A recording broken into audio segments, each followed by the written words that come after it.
Web serials இனி டிவிக்கு முன்பே சன் நெக்ஸ்ட் ஆப்ல ஜாலியா எல்லாருக்கும் முன்னாடியே பாருங்க. இப்பவே சன் நெக்ஸ்ட் ஆப்பை டவுன்லோட் பண்ணி சப்ஸ்கிரைப் பண்ணுங்க.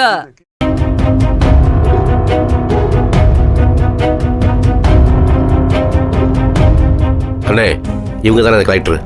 கொஞ்சம் குடைச்சல் பட்டுதானே, ஆனா நம்ம கை மீறி தான் போகாது. அது நம்ம கண்ட்ரோல் கொண்டு வந்துடலாம்ண்ணே. காட்டுங்க.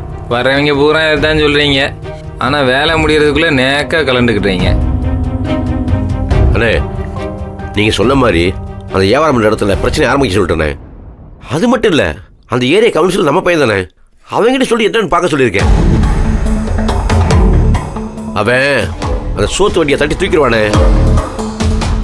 ஆனா வீட்டுக்குள்ள உட்காந்துட்டு இந்த கேஸ் நோண்டாயின்னு வச்சுக்கலேன், லேசா பிரச்சனை கிளம்புங்களேன்.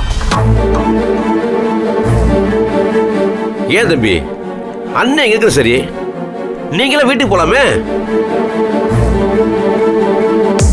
குமாரண்ணே, நீங்க முழுசா விஷயம் தெரிஞ்ச ஆள் மாதிரியே பேசுறீங்க, ஆனா ஒண்ணுமே தெரியாத மாதிரி கேள்வி கேட்குறீங்க. கேஸில் மாமா மட்டும் சிக்கல, மாமா A1னா இந்த கதிர் மாமா A2. என் மேலே கூட கேஸ் பாய வாய்ப்பு இருக்கு. ஆனால் இவர் கொடுத்து வச்ச மகராசன். போலீஸு கூட அவரை மதிச்சு எந்த கேஸும் போடலைன்னா பார்த்துக்கோங்களேன். டேய், நீ பேசாம இருந்துக்க, சொல்லிக்கிட்டே இருக்கேன். மாமா காண்டி நான் உசுரை கூட கொடுப்பேன்யா. 80 வருஷம் ஆனாலும் ஜெயிலுக்குள்ளே போய் கிடக்க நான் காத்துட்டு கிடக்கேன்.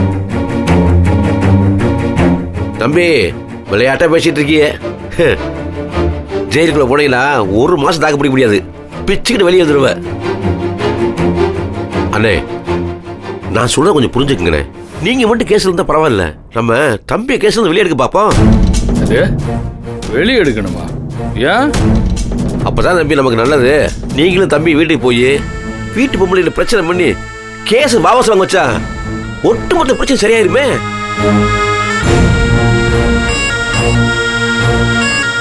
நீங்க அவங்ககிட்ட அன்பா பேசுவீங்களோ இல்ல கலவரம் பண்ணுவீங்களோ, அவங்களை யோசிக்க விடாம அடிக்கணும், அதான் முக்கியம். தம்பி, நீங்க முதல்ல போங்களே, உங்க மேல எந்த கேஸுமே இல்லையே.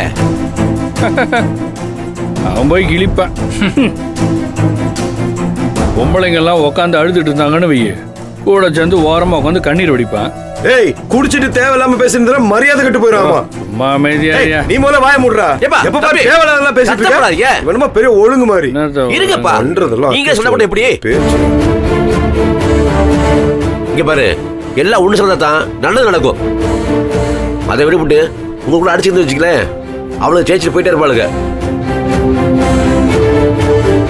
ஏப்பா குமார், நீ செய்யறத செய்ய, வக்கீல வர சொல்றேன்.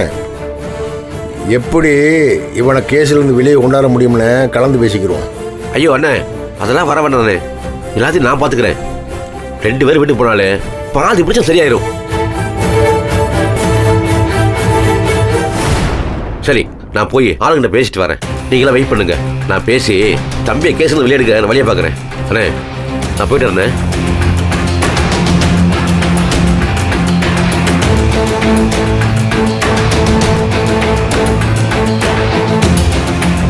என்னண்ணா இருந்தாலும் இப்படி சொல்லிட்டு போறான்.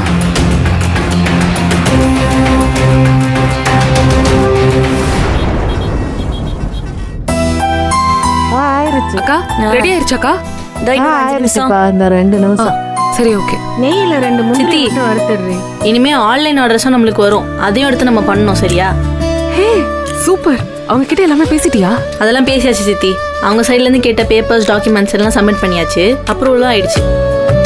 கமிஷன் பர்சன்டேஜ் மட்டும் கொஞ்சம் அதிகமாக இருந்துச்சு, நான் அதெல்லாம் பண்ண முடியாதுன்னு அவங்களுக்கு மெயில் அனுப்பிச்சிட்டேன். அதையும் அவங்க புரிஞ்சுக்கிட்டு கம்மி பண்ணிட்டாங்க சித்தி. 6 months வரைக்கும் தான் அக்ரிமெண்ட், அதுக்கப்புறம் அவங்களே கிராஜுவலாக இன்க்ரீஸ் பண்ணிடுவாங்க. ஓ சூப்பர்ல. அப்போ இனிமேல் ஆன்லைன் ஆர்டர்ஸும் வரும்க்கா?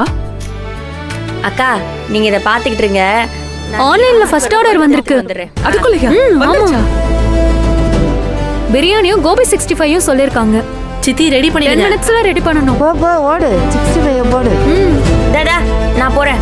கோபி 65 மட்டும் ரெடி பண்ணிடுறேன். பிரியாணி ரெடியா தான் இருக்கு. அக்கா நீங்க அந்த அப்படியே முந்திரி பருப்பு எடுத்து ஆயிடுச்சு. இது 2 நிமிஷம் தான்டா. இந்த எலுமிச்சம்பழம் முழிஞ்சு இறக்கணும். அக்கா அப்ப இனிமேல் நம்மளுக்கு நிறைய ஆன்லைன் ஆர்டர்ஸும் வரும்க்கா. அதுக்கும் நம்ம ரெடியா இருக்கணும். சரி, அப்ப நீ ஒரு வேலையை பாரு. இந்த காய்கறி கொஞ்சம் நறுக்கி கொடு. இந்த பிரியாணி இல்லாம ஃப்ரைட் ரைஸ் போடுறோம்ல, அதை கொஞ்சம் கூட போட்டுருவோம்.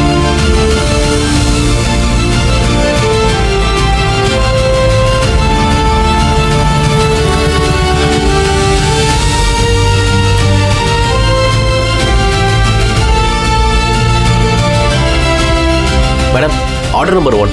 இந்தா ரெடி. ஒரு 5 நிமிஷம். சரி, ஓகே மேடம்.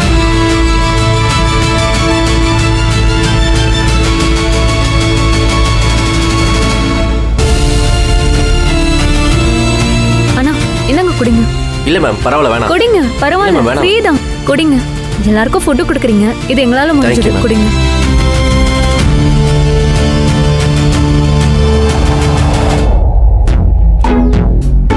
தம்பி, நம்மளையும் கொஞ்சம் கவனிக்கிறது. பிரியாணி பிரமாதமா இருக்கும். சாப்பிட்டு பாக்குறியா? இல்லண்ணா, பரவாயில்ல, வேணாம், இருக்கட்டும். காலையில இருந்து அப்படியே தான் பாருக்குது. எவனும் வாங்க மாட்டேன்றான்.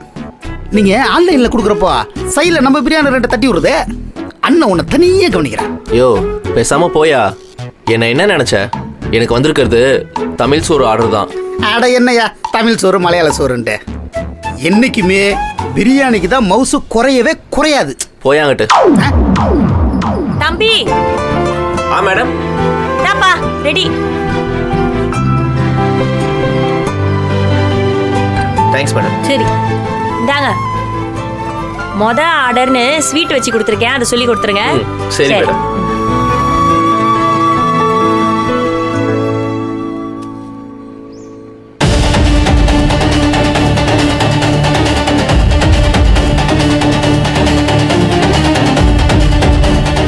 இங்கேயாடா? இங்க தானே. நம்ம வியாபாரத்தை கெடுக்கிற மாதிரி போட்டிருக்காங்க பாருங்க கடை. கவுன்சிலரு எங்க அண்ணன் பரந்தாமா வந்துட்டாரு. நீங்க எல்லாரும் காலி.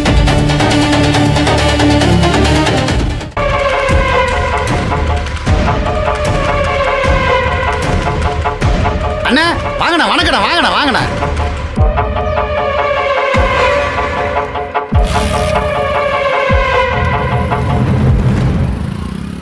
யாருமா இங்க ஓனரு? ஓனர் எது கேட்குறீங்க? முதல்ல யார் நீங்க? உங்களுக்கு என்ன வேணும் இப்போ? நான் கவுன்சிலர் பரந்தாம. என்ன இஸ்மாயில் பாய், என்னை பத்தி சொல்லலையா? அண்ணா, நான் போய் சொல்லாம இருப்பேனா? நான் சொன்னதுக்கு இந்த பையன் எவன் வந்தாலும் ஒரு கை பாக்குறேன்றானே. இங்கெல்லாம் கடை போட முடியாது, எடுத்துட்டு கிளம்புங்க. அதெல்லாம் நீங்க சொல்ல முடியாது. என்ன தம்பி, குணசேகர் அண்ணனை வெளியில அனுப்பிட்டு பொம்பளைங்களுக்கு சப்போர்ட் பண்ணி கடை போட்டுக்கிட்டு இருக்கியா? ஆமா, அப்படிதான் சப்போர்ட் பண்ணுவாரு. அதுக்கு என்ன இப்போ?